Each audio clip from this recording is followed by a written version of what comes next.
SNK.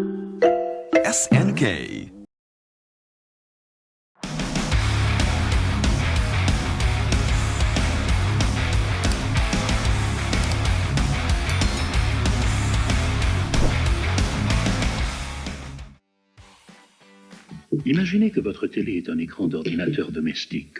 Plusieurs ordinateurs offrent des graphiques assez fades, d'autres un peu moins. Enfin, il y a la nouvelle gamme d'Amiga 500 de Commodore.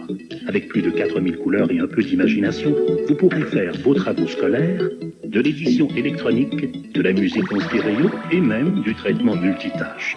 Il en fait plus que certains ordinateurs qui se vendent presque 2 fois plus cher. Seulement l'Amiga peut vous l'offrir à si bas prix. Eh bien bonjour à tous, on va parler de l'Amiga Vision sur le Mister FPGA, donc il y a une version qui vient de sortir la semaine dernière, en fin de semaine, donc qui est disponible aussi sur l'Amiga 500 Mini pour ceux qui en ont un, je sais qu'il y en a que je connais qui en ont un, donc ça pourrait les intéresser, et surtout la version donc pour le Mister FPGA qui est disponible, il y a une mise à jour qui a été faite le 26 avril dessus, je vous le mets en français pour voir ce qu'il y a dessus, il y a quand même beaucoup d'évolutions par rapport aux anciennes versions qui étaient disponibles sur le Mister FPGA. Après, il est plus gros aussi, plus volumineux, il fait à peu près 10 Go décompressé, donc il faut de la place sur votre carte SD. Mais il y a une amélioration notable du son pour avoir un son de Amiga 1200 au lieu d'avoir Amiga 500 par défaut, donc ça c'est vraiment top. Il y a aussi la possibilité de jouer au jeu CD32 et d'y accéder plus facilement qu'avant, donc ça aussi c'est très sympa. Et la possibilité bientôt d'avoir le support des Keychron 3.0 et 3.1 pour lancer les jeux, mais c'est pas encore actif. Alors comme autre mise à jour aussi, donc il y a des démos, donc il y a une scène démo très conséquente et active sur l'Amiga, et toujours même en 2026, ce qui peut être étonnant, mais c'est le cas. Et donc ils ont rajouté depuis donc, les dernières versions de l'Amiga Vision de nombreux jeux, donc on peut le voir, il y en a plus de 137 nouveaux jeux et de démos, et aussi ce qui est possible de faire maintenant, c'est d'accéder au manuel via un QR code dans l'écran, vous verrez ça tout à l'heure.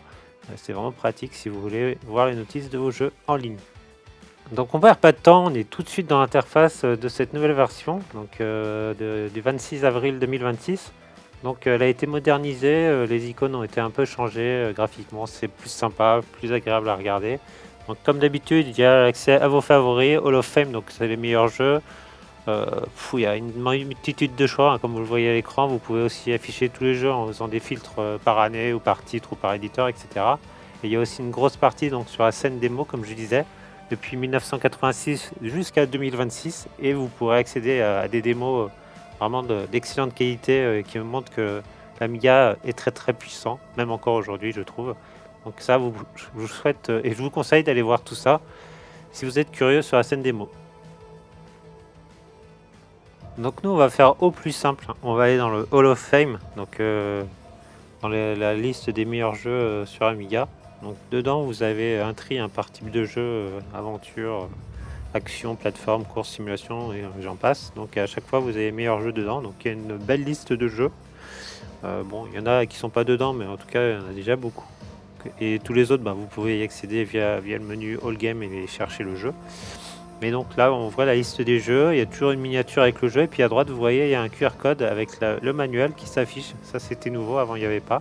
Alors c'est pas pour tous les jeux, mais il y en a pour beaucoup de jeux. Donc vous prenez ça avec votre téléphone et puis vous accéderez au manuel. Donc là on est dans les jeux de voiture, bon ça c'est un petit peu ce que je préfère sur Amiga. En plus il y a souvent des excellentes musiques avec ces jeux de voiture. Donc n'hésitez pas à aller fouiner et découvrir les jeux si vous ne les connaissez pas encore dans cette liste. C'est ça qui est intéressant et qui plaît sur Amiga, parce qu'il y a toujours plein de jeux que vous ne connaissez pas, vous redécouvrez avec grand plaisir. Donc voilà, là on va tester Lotus Esprit Challenge, le premier du nom sur Mister FPGA via ce nouveau système Amiga Vision, et c'est parti.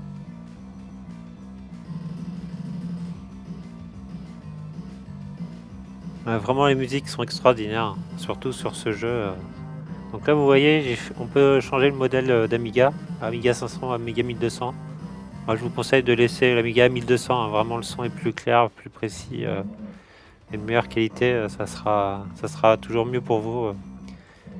Vraiment n'hésitez pas à le laisser, ou si vous voulez vous mettez Amiga 500, mais franchement ça vaut pas le coup. Donc là on voit que le jeu tourne bien, il n'y a pas de souci. Sur les anciennes versions à l'époque de Mega AGS, il y avait des ralentissements, c'était pas forcément très bien reproduit dans le corps. Donc maintenant bon, ça tourne nettement mieux. Donc c'est vraiment une bonne version qui est proposée là. Donc n'hésitez pas à le tester, hein, je le répète, mais vraiment pour les amateurs de l'Amiga, vous ne serez pas déçus. Surtout avec cette version là, vous pourrez accéder à tous les jeux sans difficulté et tester ça vraiment dans des bonnes conditions. Visuellement, c'est sur CRT, donc vous voyez aussi l'image. Ce que je constate sur CRT, elle est décalée à droite. Je ne sais pas pourquoi, ça ne le fait pas sur un écran LCD, mais sur un CRT, elle est décalée à droite. Donc bon, c'est pas très gênant, mais c'est important de le noter. Donc je sais pas si vous l'avez vu, mais pour changer de jeu, c'est très simple, hein. Vous allez dans l'OSD, vous faites Reset, ça relance le corps Amiga directement avec l'Amiga Vision derrière, et puis vous retournez dans le menu, vous choisissez le jeu qui vous plaît. Donc là, on peut voir la liste comme avant dans le Hall of Fame.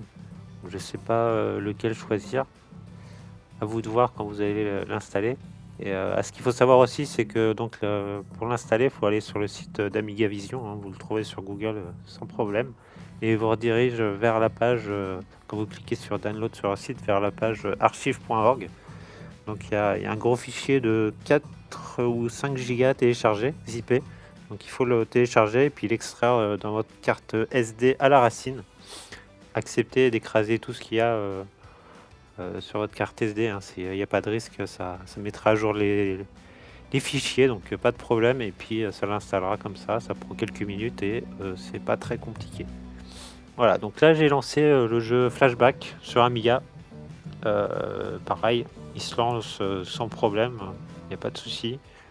À chaque fois qu'on lance un jeu aussi, il y a un menu qui permet d'activer le cheat code si vous voulez. Moi je le mets pas, mais c'est possible dans les jeux en général.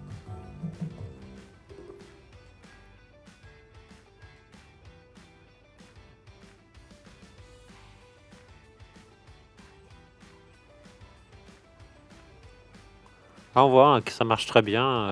Les manettes aussi, je ne l'ai pas précisé, sont reconnues, hein. Il n'y a pas besoin de la configurer spécialement. Elles sont bien reconnues, tous les boutons fonctionnent, il n'y a pas de souci. C'est au joystick. Vous pouvez aussi les régler, hein, dans les menus si vous avez la possibilité d'utiliser une souris haute. Il n'y a pas de problème aussi, vous la branchez, elle sera immédiatement reconnue. Pour le jeu type Pocket and Click, c'est quand même plus pratique, donc vous pourrez faire ça.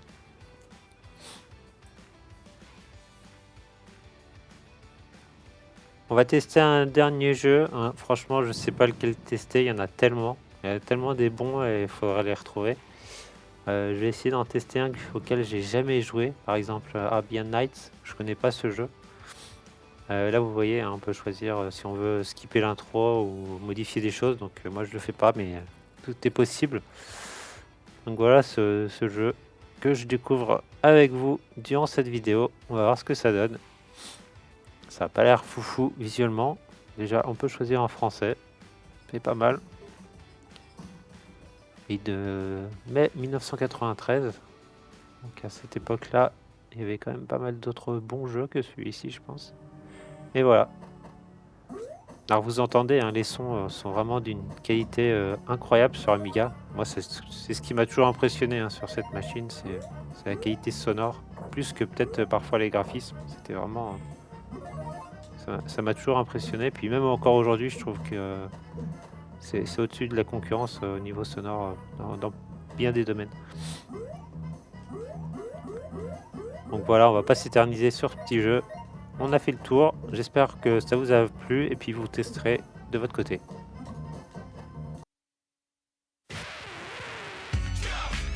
Merci à tous d'avoir regardé ou pas la vidéo jusqu'à la fin. On se retrouve très vite sur la chaîne pour de nouvelles sur l'actualité du Mister FPGA, mais pas que. Allez, à bientôt, des bons jeux, ciao.